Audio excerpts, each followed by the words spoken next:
দিন দিন অপরাধ বেড়েই চলছে, কোনোভাবে অপরাধকে দমন করা যাচ্ছে না। দিনের পর দিন অপরাধী তার কৌশল পাল্টাচ্ছে। আজকের এই ক্রাইম ভিডিওতে আপনাদের সবাইকে স্বাগতম। ঘটনায় ফিরে যাচ্ছি, তারিখ 20-30-2050। রাত তখন 10টা। মিরাজের বাসায় আব্দুল্লাহ বেড়াতে আসেন। আব্দুল্লাহ ছিল মিরাজের এক পুরানো বন্ধু। আব্দুল্লাহকে দেখে মিরাজ হঠাৎ চমকে যায়, কারণ মিরাজ জানতো আব্দুল্লাহ মানুষটা সুবিধার নয়। তা জানা সত্ত্বেও মিরাজের কিছু করার ছিল না। যেহেতু এত রাতে এসেই পড়েছে, সেহেতু আব্দুল্লাহকে আজকের রাতটা থাকতে দিতেই হবে। মিরাজ সরল মনে আব্দুল্লাহকে থাকার জায়গা দেয়। দুই বন্ধু একসাথে রাতে ঘুমায়। মাঝরাতে ঘুম থেকে উঠে দেখে আব্দুল্লাহ তার পাশে নাই।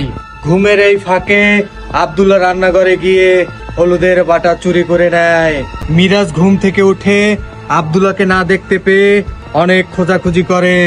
রান্নাঘরে গিয়ে দেখে মিরাজের হলুদের বাটা চুরি হয়ে গেছে। কিছুক্ষণ পর দেখতে পায় আব্দুল্লাহ হলুদের গুঁড়ো দিয়ে ট্রেন্ডিং ভিডিও বানাচ্ছে। এরপর মিরাজ আব্দুল্লাহকে পুলিশের হাতে ধরিয়ে দেয় হলুদের গুঁড়োর চুরির অপরাধে। আজকের এপিসোড এই পর্যন্তই শেষ। আজকে যাচ্ছি, তবে যাচ্ছি না। আবার দেখা হবে নতুন কোনো এপিসোডে, নতুন কোনো ঘটনা নিয়ে। সে পর্যন্ত ভালো থাকবেন, সুস্থ থাকবেন। আল্লাহ হাফেজ।